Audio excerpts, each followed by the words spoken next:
do you mean? 11. Friends don't play. Stop it! You're freaking her out! She's freaking me out! The Upside Down. Do you understand what he's talking about? No. I found the chocolate pudding! Oh God, please tell me it's not the kid. I need you to hide! Mornings are for coffee and contemplation. Holy shit. Welcome back, broadcasting live from Hawkins Laboratory. My name is Chris. I'm Andy. And I'm Steve. And this is Streaming Things, the number one podcast that recaps Stranger Things, the popular Netflix property. I'm flying high. We just watched Chapter 8, the penultimate episode of Stranger Things 2.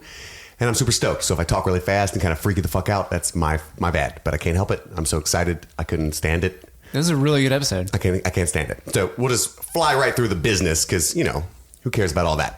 We do. So subscribe, rate, and review our podcast, please. We really need that to catch some notoriety on the interwebs. We need your help if you enjoy this show, and it sounds like many of you do by checking our downloads.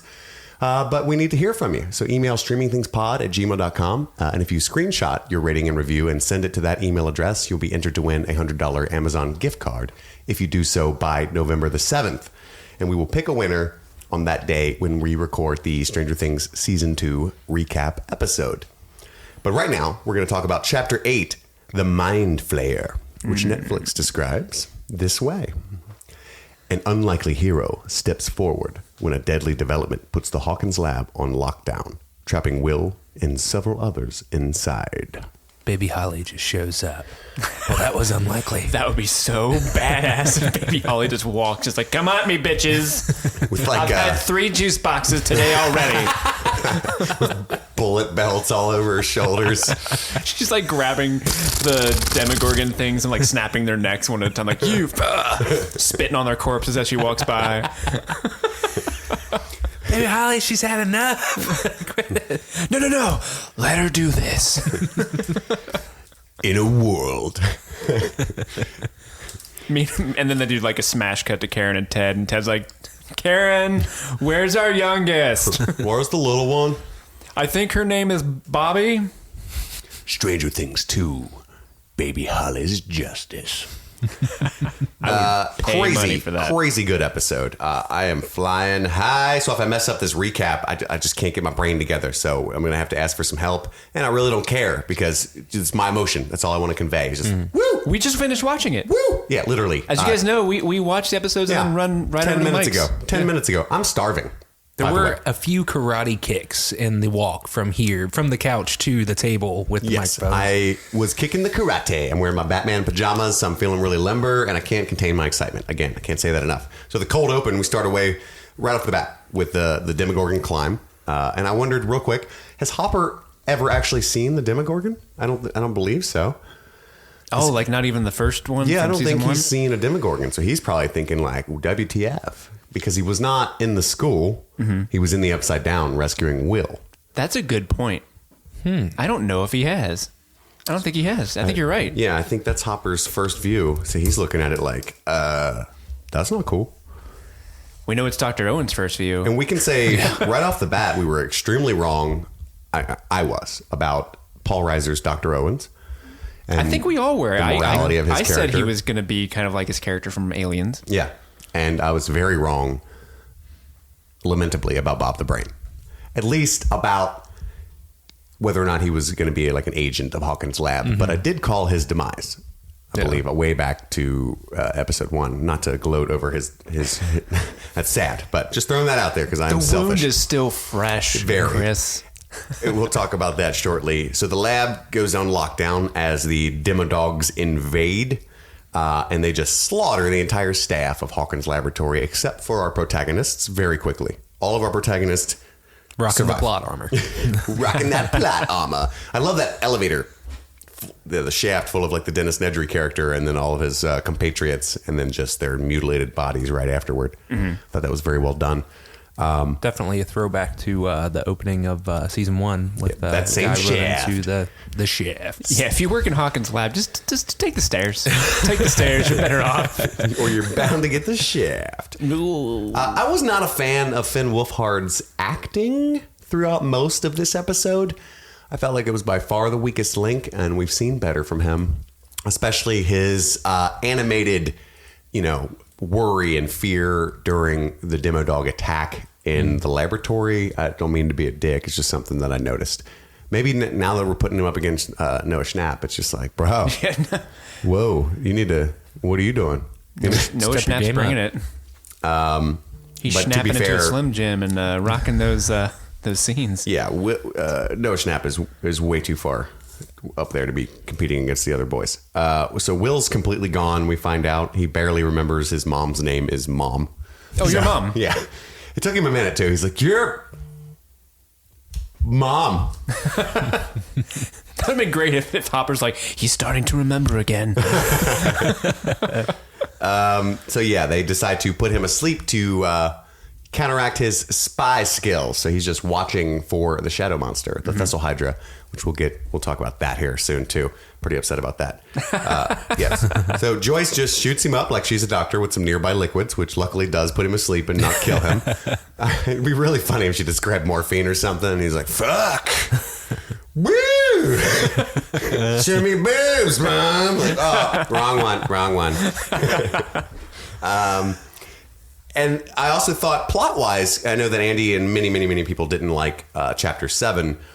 They had to have some reason for 11 to be gone out of the city for a good while in order for this wonderful episode to take place. Not for the culmination of her return merely, but also plot-wise, she could dispatch and help things all too easily. Sure. It would give the other characters not very much of a struggle if she had been present the whole time, which is maybe obvious. I just wanted to, from a writing perspective, they probably worked backwards from that. Like, so 11 can't be here for this because she'd just be snapping demo necks and then we'd be out of trouble here. So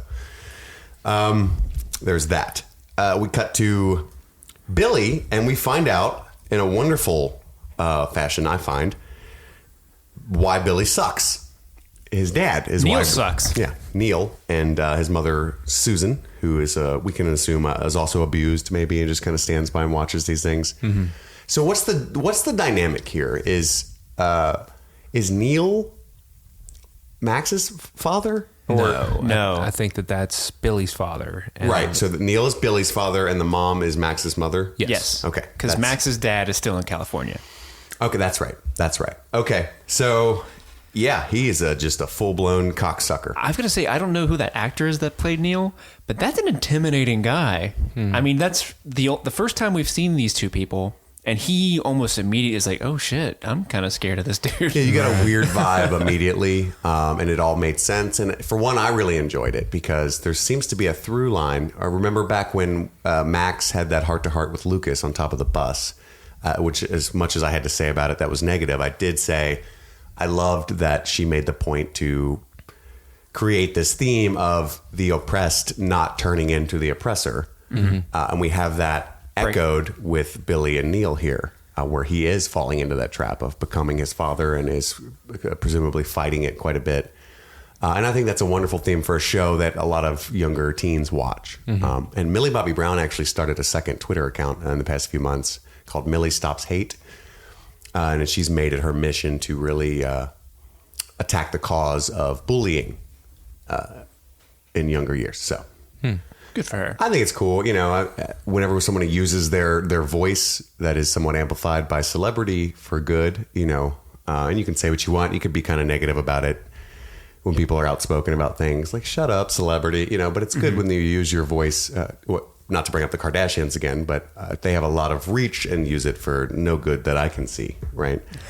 So it is nice when Millie's seemed to decide and at clothing lines. Right. She seemed to decide at a young age that hey, a lot of people listen to me. When I tweet, I get thousands and thousands of people that read this and wonder what I should use this for. And she has decided, like a good little person, to try to combat some evil in this world. So, and I think that's relevant to this theme. Is why I brought it up. I think the direction between Billy and his dad has been really good. Like, as we talked before, like Billy's sudden outbursts have been, almost over the top. And now that we've gotten to see a little bit behind the curtains, what has made him tick. His dad was directed in very much the same way. Like, it was like, where's your sister? And then the very sudden, like, slamming him up against the wall and stuff. And that reflected perfectly back to the sudden outbursts of anger that we've seen from Billy directed towards Max throughout the series so far. So good on them for the way that they developed the character that way. And there was a note of mine from a previous episode where, like, I said that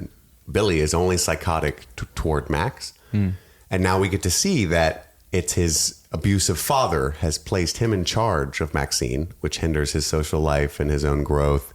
And so Max has become a symbol of his resentment towards his father in Billy's mind, which is just very well done. You know what I mean? It all makes sense in retrospect now about, you know, poor Max is getting the shaft here because Neil has made it his cause for Billy to protect Max, and now with his hatred of Neil is reflected back on Max. So yeah, and it makes that whole situation more intriguing too, because you want to know, like, why is Max's mom with Neil if he's like this?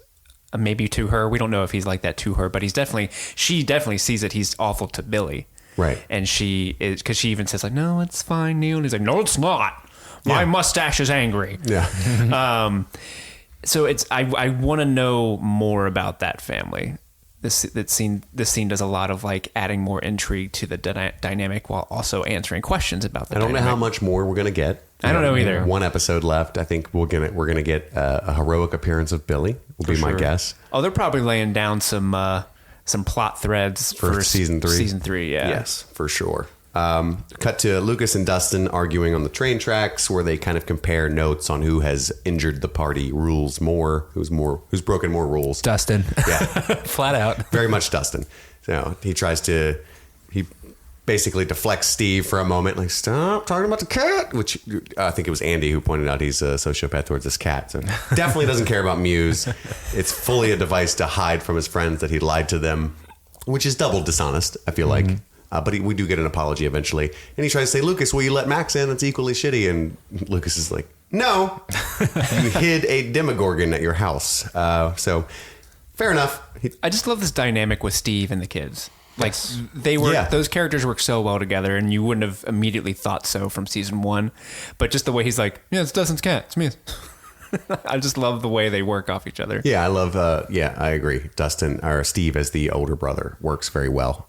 Do you feel like Steve may be being set up to be a tragic figure that gets killed in the finale? He better fucking not. But he's definitely being set up as a much more sympathetic character. Kind of how I felt watching this episode. Like, I don't know where they can take him from here, you know, with the whole... Well, there's plenty of room other than Nance. Plenty of bitches in the sea, as we've already discussed. Wisdom by Billy. I don't know. I could see them going that route, but I think that's a low-hanging fruit. Have we already had our one tragic death for the series, you think? It was sad enough, but I would like to see someone from season 1 die to give them fully sized testicle creds as far as the writing.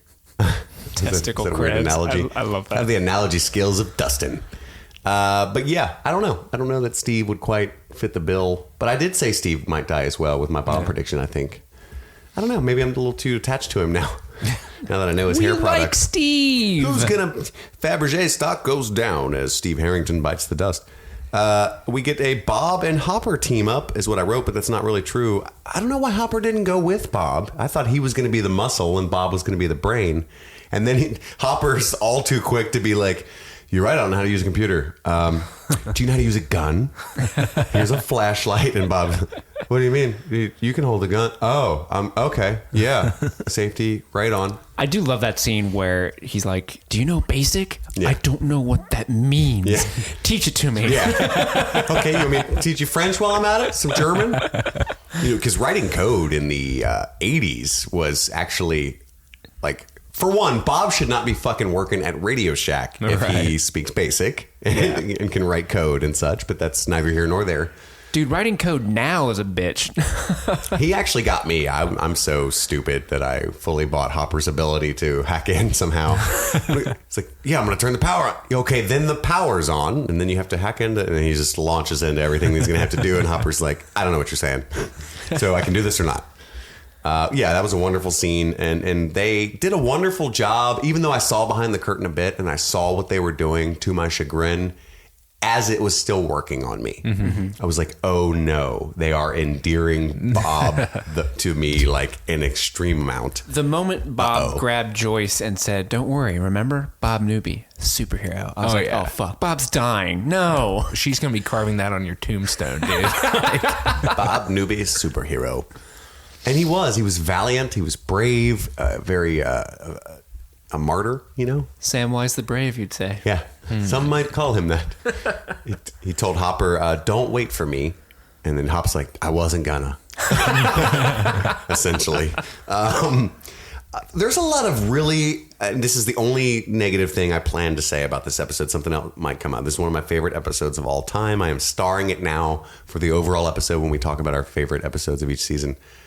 There's a lot of weak jump scares this season.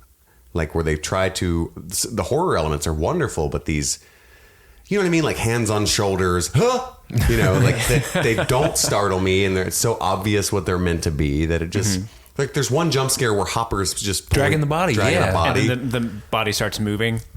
But the jump noise was even like a little late, I thought, where he starts moving and goes, "Ah, They're so noise!" ineffective. Yeah. I don't jump, and if I did, I'd be even more angry. Like, for what?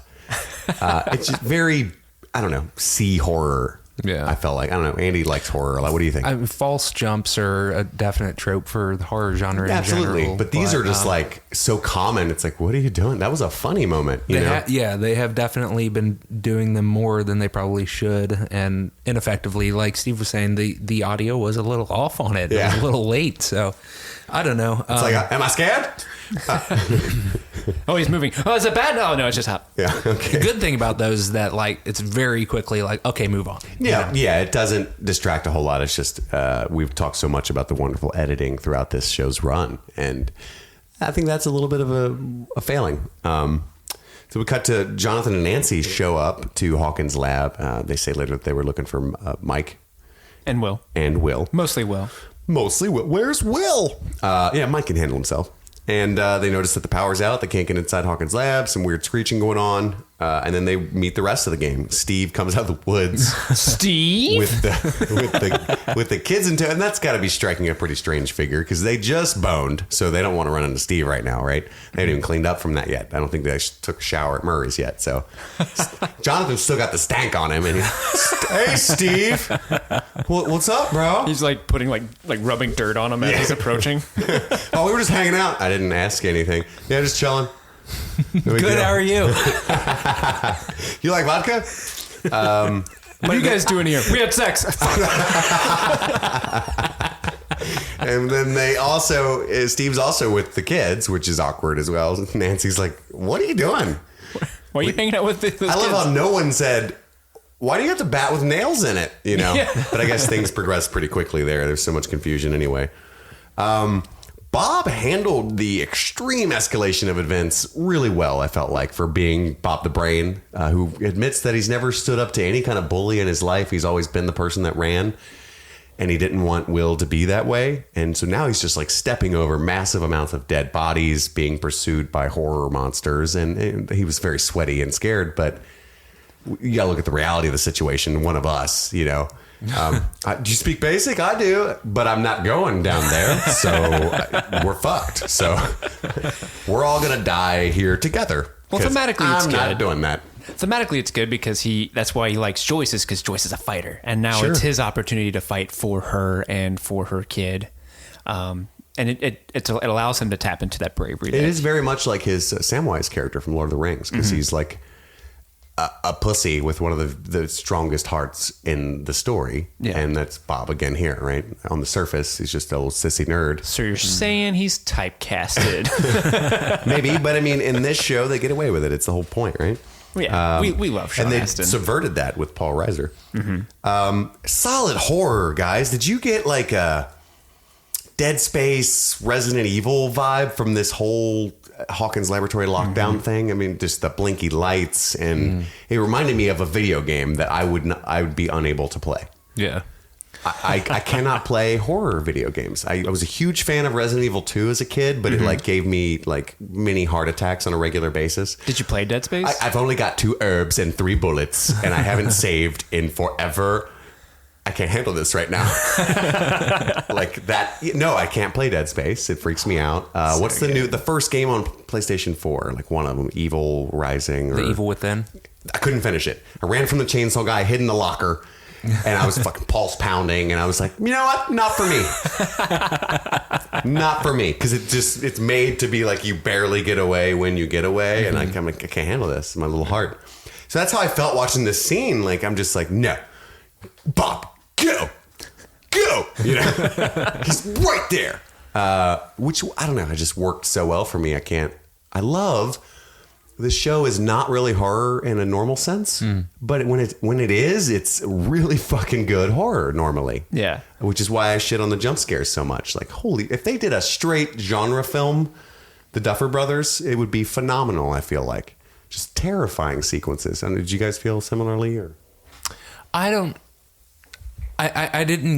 think I got like as much of a horror vibe from it as you did. I mean, I did, like, as far as like, it was, I was scared for Bob, but like Steve said before, like I knew that he was toast. But when he had his moment with Joyce, like, don't forget Bob Newby, superhero or whatever. Don't say that, Bob. He might as well have just shown her a picture of his kids and said he's retiring tomorrow. right. So that kind of undercut it just a hair. But well, I loved like the whole security camera thing that they were doing, you know, and it's been done 1,000 times before, but it's just super effective this time. Something about the Demodogs, just stalking. Yeah, stalking down the hallways, and I'm a huge fan of daylight horror. Like when they don't have to have it be super dark to where you can't tell what's going on, and they kind of did that this time. Not the lights came back on pretty quickly. Because the lights came back on pretty quickly, and so like all of the footage that we're seeing of the hallways and the angles and stuff, and like those are the worst placement of security cameras ever. It's like, here is a picture of the corner. We just have a feed going at all times, and you can see 2 feet this way and 3 feet the other. But I just love like when everything is in full view in a horror movie, and it's not. It's like the opposite of the Jaws effect, where the shark is scary because you don't see it. This is more like a take your time and you see every fucking thing, and slow it down a little bit. And then that, to me, is oftentimes the most effective horror and one of the most underused ways of doing horror. Because if it's truly scary, you want to show it. Because that horror only works when you care deeply about the character. Sure. Which is, horror movies are famous for doing less character work. So they don't lay that groundwork. And you rarely care that much, you know, about the large-breasted woman being chased. So they can't do it that way. Speak for yourself. Steve, what did you think about this little horror sequence? I really liked it. So you were reminded of like a horror video game. I was reminded of, and I guess this spoils Easter eggs, but I was reminded of Jurassic Park the whole time. There's that scene where they're... in the kitchen? Not the kitchen, but when they're like over the radio, like, okay, Dr. Sattler, you're going to see the pipes above your head, follow that. And then you're going to turn on the generators when you get to the end. And then she turns on the generators and all the lights start popping up. Oh, and then the raptor comes through the cage. Yeah. I just watched it yesterday. Did you really? Yeah. Oh, I love that movie. But, no, I just love the idea of Bob Newby stepping up and actually getting to the actual breakers and how easy it was for him to get there. Yeah, that wasn't I was surprised. That was not the story. You know what I mean? The point, because he very quickly turned everything back on and opened the gates. And then he's able to really quickly, with his basic skills, turn everything back on for everybody. Those skills are not basic, bro. Those are advanced skills. Advanced basic skills. So when he turns the power on, we got Dustin outside who was being a little cock. Like, let me press the button, Steve. Which I didn't like at all. Let me, Jonathan. Let me try. Son of a bitch. And I get it if there's like some skill to it. Like if there's like some ball you had to roll into a tiny hole. You know what I mean? Like, let me try to do what you are unable to do. But this is like... The motherfucker knows how to press a button, dude. Like, it's not working. And then when it opens, he's like, I got it. Yeah. Hey. That was worth it. That was totally worth it. Even funnier for me, I think this is the moment where Paul Reiser goes, okay. Yeah, he does. Because you didn't expect Bob to actually do it. Is that when he said that? Oh, it's when Bob turns the sprinkler system on to draw yeah. Which draw was the really Demogorgon's smart. way. He's like, Okay. and if in the 2015, that would have meant, okay, Dan Bob. Damn. Da-da-da-da-da. So, and then Bob's death. Very profoundly, I mean, we just love Sean Astin. We love Bob the Brain. He was just extremely heroic and self-sacrificing. And we think, for me, I thought it was likely that Bob was going to die, but I kept holding out hope that he wasn't. I saw you start shaking your head when he has like his slow-mo turn to look at Nancy. As soon as they slow-mo turned, smiles. I went, he's fucking dying. Which, that's the only thing I didn't like about that. I think if we had like a Jeremy Saulnier just ultra violence out of nowhere, I would have been crushed. Just like, all right, let's go. Yeah, absolutely. Instead of the slow-mo, like, boy, so glad we're leaving safely. Oh, God. And then just brutalizing him with the pedal mouths. I swear, it's like it fucking like faded to black and white, and like his birth and death years just popped up on screen right there. Yeah. You know what I mean? Bob Newby. Yeah, it was interesting to see that he got attacked by the Demogorgon, and it stabbed him with its claws. That was brutal. Yeah, like dude. held up its hand, like Punctured a ready lung. for it, audience. Here it comes. Bob, no. And then after they stabbed him, they bring Hopper in, and we're like, okay, maybe Hop's gonna shoot it off him. Exactly. All right. That's what I mean. Is you kept giving like, at first it tackles him and you go no, and then you realize it hasn't bitten him yet and he's just holding it off. And then it stabs him and you're like, that's a survivable wound. It's just a flesh wound. Yeah. And then Hop comes in with the M16. You're like, okay, here we go. I wish he would fire. Like, he took his time aiming, like, Joyce is mine. He's just like smiling and not. You told me not to wait for you. And then, yeah, we get like a huge chest bite and like 13 more come in and you're Dude, and like, that was brutal too. Like yeah, he's going throwing back up to blood, and it's just it was for a character like, especially Sean Astin, because we all love him. They're picking into our like preconceived notions of Bob Newby because of Sean Astin, and we like this character. He's been a hero. He's got this awesome moment, and then they just brutally rip him apart. That's probably the most brutal death scene in the entire series, probably. Right? yeah, for sure. Because we've never really had a major character die. And no, I am not counting Barb. Hashtag justice for Bob. Hashtag just desserts. That's what the Demogorgons were thinking. So I had in my notes here, who did Hopper call when they get back to the buyer's home? But just generic military friends. Yeah. The government. His nom buddies. And I have hashtag justice for Bob in my notes. And then they cut to the little brain teasers, which I felt like was just rubbing it in. I didn't like that at all. And Finn Wolfhard's hamming it up. Did you guys know he invented the AV Club? And if I was there, I'd have been like, he's a good guy. We get it. You're an asshole. Like, be quiet. I love the AV Club thing. You didn't like it? For me, it was like a... if you hadn't gotten it already, which you probably did, but it's like he is like exactly what they're going to grow up to be. You know what I mean? And so that was like losing kin to them, like generation removed, which was effective. And he for went out me. like a hero too. Yeah. So they want to avenge their fellow brethren. I'm glad it worked for you guys. I just didn't feel like we needed that. We already loved Bob, and they had enough reason to miss and want to avenge him without like, oh, by the way, did you know Bob like invented everything about who we are? I was gonna say I wish they had established that beforehand. Yeah. Like Yes. in an earlier episode, And for Bob's Mike like, to know it, who's just the little asshole that's been moping the whole season. Like, by the way, I did some digging into Bob. yeah, maybe if they just had a scene where Bob was like, oh, so you're in the AV Club when they're just dicking around in the laboratory beforehand. He's like, oh, did you know I started that? Oh, wow, cool. Bob's neat. That'd have been great. Mm-hmm. And then what really just icing on the cake of too muchness was taught Mr. Clark everything he knows. Except, really? Except how to get it. Because Mr. Clark can get it.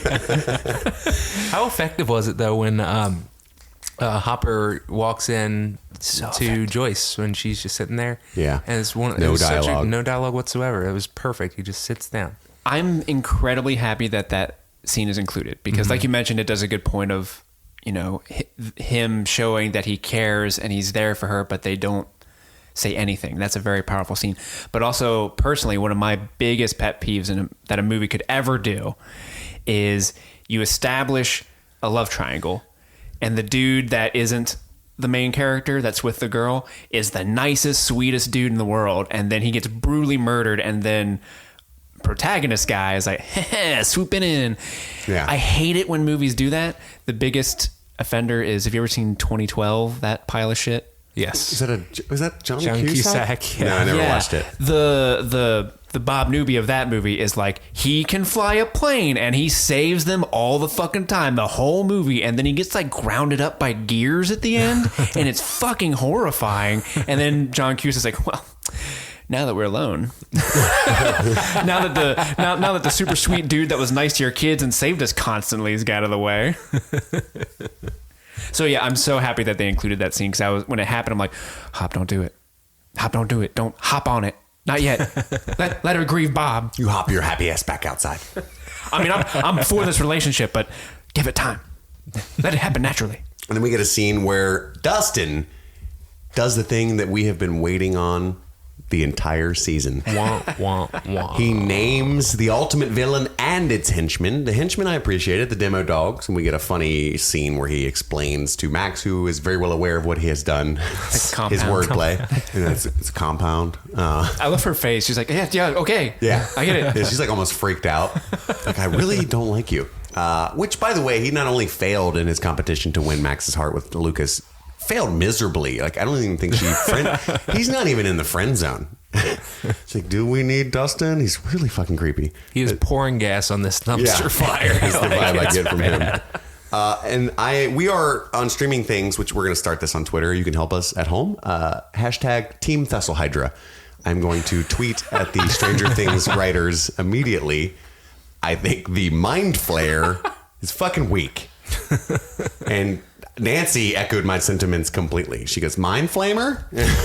That's how I feel about it too, but Yeah, my heart broke a little bit there during that scene, but I was like, well, at least Dustin named him. Yeah. You know what? That was redeemable. And it's a D&D thing. Yeah. And I love that we had the other characters to witness their D&D-ness, who's never had adults around while they do this little thing now. And so Hopper's like, that's a fucking game. This is serious. It's a manual. He's like, it's a manual. It's not just for kids. And adults play it, and this is the best metaphor we have right now. And then Analogy. Oh, that's what you're going to focus on? I love that they had That scene was time to great. have that little argument. That was wonderful. Because then they get the other characters kind of in on it, where like Nancy's holding the book. She's like, okay, so Right. if we kill it, we kill the monsters. This And is Hopper's like, serious what do we stuff. do? Do we throw fireballs at it? And then Dustin's like, nah, you get an army of the undead, and 'Cause they don't have have brains. it's a game. He just realizes halfway through, we don't have any of these things. And the look on Hopper's face. Hopper's like almost more mad that he got sucked into. He's like, son of a bitch, I fell for it. You really sucked me in there. We had an actual plan. It was very what Andy would call two-ear. I felt like it was the planned version from season 1, but much two-ear. So then they decide, fast forward a little bit, to keep Will in the dark / basically literally in the shed, and they take out everything that he could recognize out of the shed in a nice little montage from Hop with a growing pile of garbage, and tape cardboard up all over the walls, and they even cardboard up the chair because he might recognize it. Hey, that's the chair we keep in our shed. Is that my chair? I used to sit on it all the time. We recognize their phone ring, so I don't know how much I bought that, but that's okay. Then we get a quick Steve and Nancy scene where she has like it's freshly fucked guilt is the way I freshly fucked guilt. it's the way I feel. Hey, Steve, sweet Pat. I really like what you did with the kids. And he can just smell it on her. And he's like, thanks, staple. Oh, see, I wrote that down as like, Steve's pretending like he doesn't care. He's trying to get that girl back. Oh, maybe so. He's trying to pull his own. Well, he did say Nancy was different after all that, though. That's Those true. tricks don't work on her. That's true. He's probably trying to hide his fury in a very adult way. Like, all things considered, what's going on right now? Small potatoes. But later, we're going to talk. And then, which I felt like was just a little insert, like, we have to address this Nancy and Steve thing, but we've got a lot more things to do.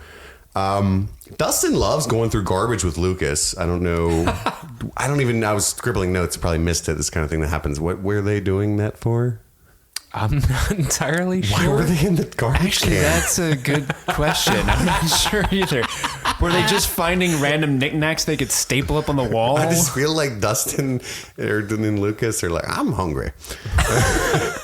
Is Darden here? You know them broke ass buys motherfuckers ain't got nothing in the kitchen.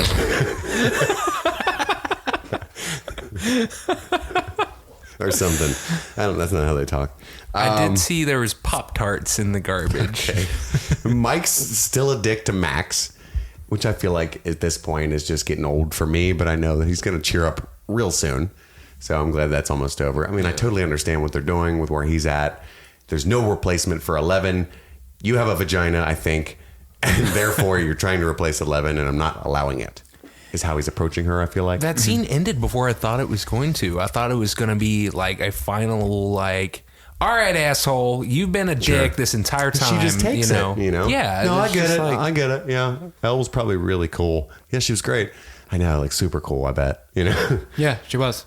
Yeah, that's all I was. Do you know Bob Newby died? Yeah. And then, the cardboard chair is my next note. That was hilarious. Steve's still limbering up. I don't know if you saw this scene where Hopper and somebody's sitting in the hallway, and then off in the corner of the shot, you can see Steve in the living room just swinging the bat. I love when movies do this where they have like long tracking shots with multiple characters, but there's no wasted screen. Yeah. Like there's always a character either walking by or in the background doing something. And Steve's taking a crack at the bat by himself. Just in case. And Lucas and Max are talking about Judgment Day. And that's where we get that mention. Noah Schnapp, when he schnaps out of it and wakes up from the ammonia. His performance when he goes like full exorcist is incredible. Mm-hmm. I just cannot stand how good of an actor that little boy is. Let me go. It's all Everyone in that scene was on their A game. I feel like that too. Mm-hmm. Yes. Agreed. So we see Joyce talks to Will and tries to snap him out of it by talking about some very deep memories of she has buying him these 120 count crayon box when he was 8. His brother Jonathan jumps in for a couple shared memories, and then Castle Byers. That's how we find out Castle Byers is built. Yeah. And then Finn Wolfhard ruins it with some shitty acting in his story. And then we get back to the real stuff. And then Hopper notices that Will can speak Morse code. Which, did we ever find that out before? No, but it's not outside the much realm of of a possibility stretch, that all of the boys would be able to speak Morse code. Very true. All the AV Club boys. AV Club. There's even that scene where they come back in and Steve's like, what is that? And they're all like, Morse code, fucker. Yeah. That was hilarious, yeah. Everybody knows except Steve. They paint Steve off to be pretty stupid, but he's the athletic type. I think he's there to explain some of the nerdier concepts to the audience. Yeah. Wait, what's happening? Wait, guys, what is this? Steve's like towely. What's he tapping? I think it's to turn to Funkertown. You're a towel. So he says here, and then closet, which I didn't understand. Close gate, which I assume means the goo gate from season 1, right? That's what he's talking about. That's grown. Right on. And then it, or he, I guess, because Steve was correct, finds them via the phone ring. So Will is able to recognize his generic telephone ring, which is only saved by the fact that the characters acknowledge that. Nancy realizes something that I didn't even pick up on. I was like, why is she so mad it's ringing? Yeah. I hate people calling. And then it's like, oh, they're not going to recognize us from that generic phone ring. And I was like, oh, shit. That means it totally is. And then Will goes all REM sleep to indicate that the shadow monster, I refuse to call it the Mind Flayer, has found their position and is sending the demo dogs, which I don't understand what the whole point of them even realizing it was. First of all, they ran there super quick. Hopper and them went there by car. And the demo dogs got there very quickly, like in the time it took to untie Will. And then they all just weapon up instead of getting into the vehicles. Yeah, I thought that they were going to like fuck off. Like, all right, that's the only point of it. Here. Yeah, there was no fortifications in the house or anything like that. Steve, instead of swinging that bat and stapling it to cardboard, why don't you fortify the house a little bit? Damn. God, I should have been in charge of this crew. But we got that awesome moment, though. Do you wonder if maybe there wasn't it knew exactly where they were, and it was just like demo dog for every household that has a phone. Look for them, because there was only the one dog. Right? No, I felt like 11 killed that one and the rest ran. Oh, okay. But it could have been, just one little minion but there's a lot of houses with phones. There's only like 14 of them. There's 120 houses. Get to work. You go to Steve's, you go to Lucas's. I also I'll go to Will's. felt like it was a pretty shitty plan. Like, as long as Will doesn't know where he is, it won't know where to look for us. Well, having no other options or information, don't you think it'll check Will's house pretty soon? Am I wrong? No, you're not wrong. Where could they be? Have you checked all the homes of the people in wherever they're at? No, they wouldn't be there. That's ridiculous. I don't know. It's just... These lesser life forms disappoint me again. Oh, they're at Will's house. But they're in the shed, so kind of threw me for a loop there. Thwarted again. Is that a cardboard on a chair? The fuck is that about? Wait, I think this might be the right place, but I don't recognize that shit. This can't be Will's shed. This Will's shed doesn't have a cardboard chair. It's funnier to picture Matthew Modine showing up. Why is there cardboard on this chair? It's amazing that you had the time to do that. The wonderful shot that we got, them all grabbing their weapons, and he tosses a gun. He looks at Jonathan, and we all know he can't shoot where the fuck. Even the deer knows that, poor guy. So she's like, I got it, which is some wonderful fan service. That was such a badass moment, too. Yeah, Nancy. Steve's got his bat. Mm-hmm. Lucas had his slingshot, more fan service callbacks. Wonderful. And then perhaps my favorite moment of all time, and I called it, I screamed, I couldn't help it. And we were all quiet, by the way, when Bob died. Did you notice that? There was just like, you could hear a pin drop. We could tell we were all feeling it. But when there's like snarling out front, I'm just like, 11's out there fucking them up. And I'm so stoked. And when she walks in, it made the whole makeover of Chapter 7 completely worth it. Because I, for one, feel like if she had stalked back in her overalls and afro, it would have been less of a thing than her just sauntering in looking like fucking Marky Mark sends Funky Bunch. I loved it. I loved every bit of it. That I thought of like that's Elle's Terminator shot, because she looks so cool with that big jacket. And, with the steps shoulder pads a little Yeah. bigger, the eyeliner, and Mike hasn't known where she is. He thought she was dead, and now she looks all ethereal and made over. He's just like, where the fuck have you been? Well, that's awesome. She's like, Chicago. Chi-town. 2 hours north. Have you ever had sushi? She's just been living it up. Have latte? I'm so interested to hear their next conversation because I she's got the know. vocab now. Yeah, Andy accent just blew up when the episode ended in anger, even though we have it at our thumb tips. I don't know why I didn't say fingertips, but I realized that I pressed the button with my thumb and it confused me. Because they end it like, doesn't she kind of start to open her mouth like she's about to say something, and it's like, end? No, Or is it more of a, It's like, but you Mike do starts to see- smile. It's like, oh, thank God, emo Mike's over. Yeah. Finally. But no, it was just cutting back and forth between them, and like, I always look at the people in the background in those scenes. I can't help it, because like I know I'm supposed to be watching Mike like coming from behind everybody. Like, is that her?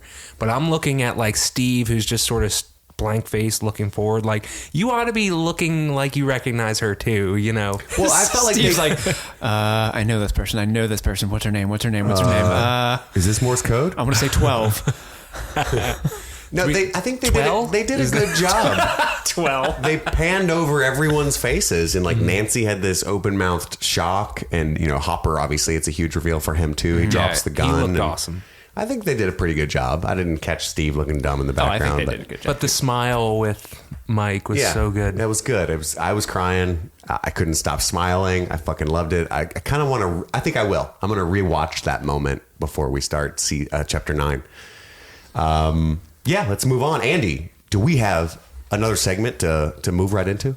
Yeah. Something related to childhood confections? This is where we do our chocolate pudding pick our favorite scene, segment, moment, sequence of any of the episode, not any episode, this episode specifically. I like Seventh Heaven, season 2, episode 4. Sometimes Steve and I cheat a little bit and do a longer sequence just because it works. Steve, what is your number 3? My number 3 is Bob Newby, superhero. Very, very strong scene. Bob, you went out like a hero. We hardly knew you. You deserve way better than that. And that's what makes it so heartbreaking, because he's such a good guy and he goes out in such an awful way. But it was great. The horror elements were there. And it's just really sad to see Joyce so upset about obviously what's happening. And I'm interested to see where she specifically goes from here. But man, Sean Astin killed it. That scene where he's in the closet and he's like psyching himself up, but you can tell he is just terrified out of his mind. I love that shot. But yeah, that's why it's my number 3. It's a great fear scene. Sweating. Yeah, he is so much. My number 3 is also Bob Newby, superhero, but mine specifically is when he realizes that he's the one that has to do it. When he's like, well, no, you can't just turn the power back on. You also have to, reset the passwords. And do you speak basic? And Hopper like, okay, teach it to me.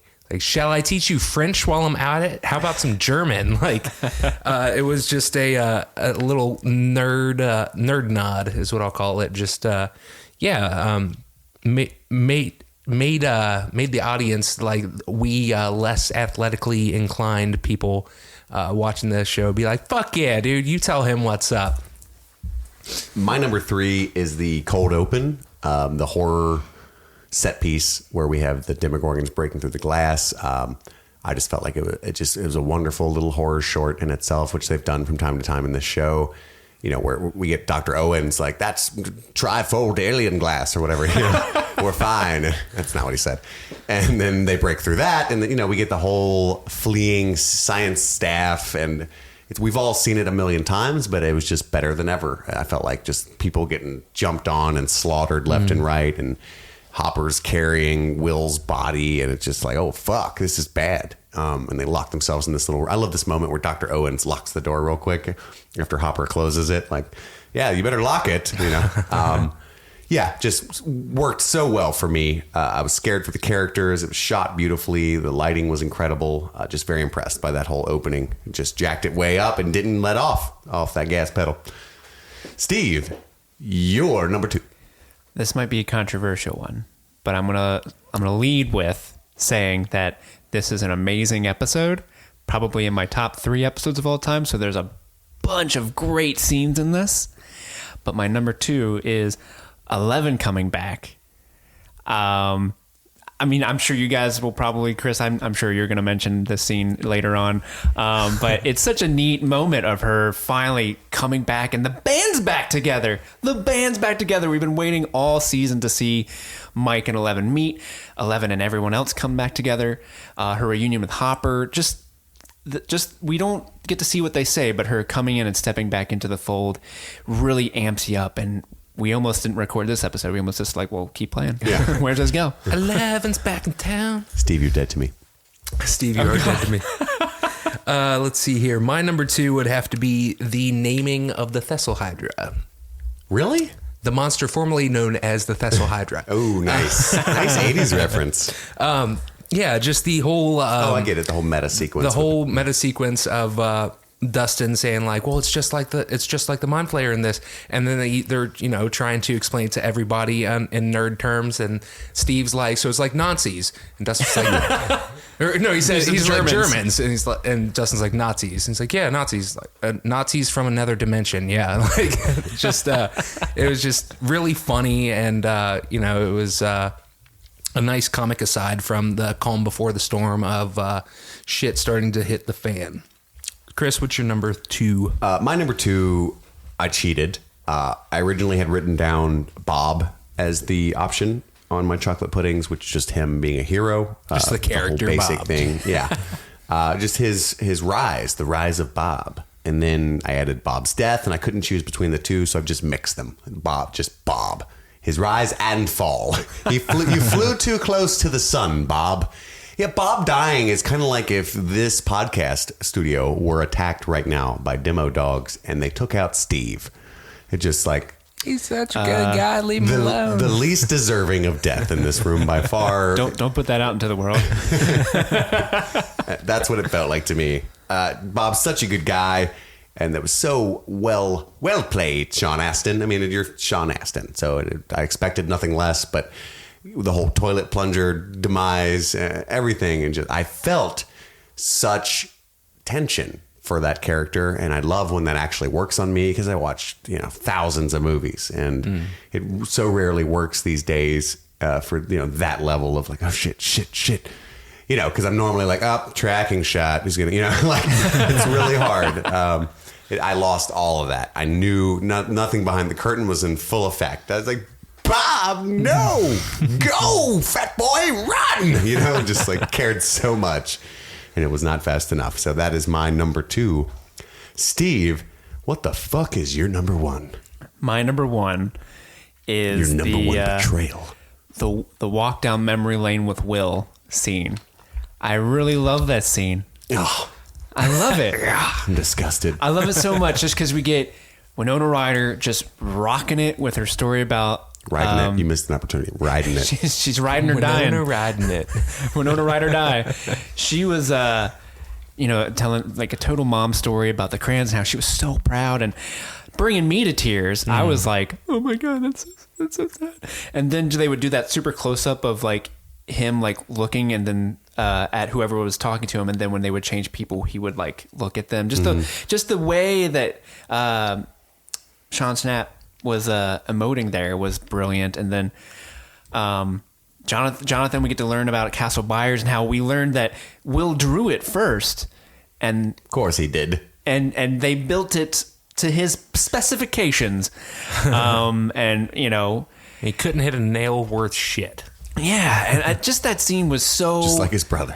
and there was no music. They like dropped all the sound design out in that moment and just let the characters and actors, use their voice. And that was the only sound you heard. And then Hopper realizes that he's Morse coding. It's just a lot of strong performances, not so much by Wolfhard, but from Charlie Heaton finally got his teeth sunk in on some material for once this season. That's what I was thinking too. Winona Ryder crushed it, and it moved me to tears, and that was such a powerful moment. I think it speaks to that moment that I put that over 11 coming back, because 11 and coming back is such a strong moment, and that speaks to just how great of an episode this is. I had Joyce's speech as an option, and the planning session is what I called Andy's number 2. So they both just barely missed my top 3. I'm pretending to disagree. Andy, you're number 1. Steve, you're dead to me. Oh, God. If a demodog were to walk in, I'd be like, eat him first. Because number 1 is obviously the return of 11. Like, we've been wanting this so bad for so long, and we finally fucking got it. And I started crying too. I'm sitting there watching this like, oh, thank you, Christ. I wish it could have happened sooner.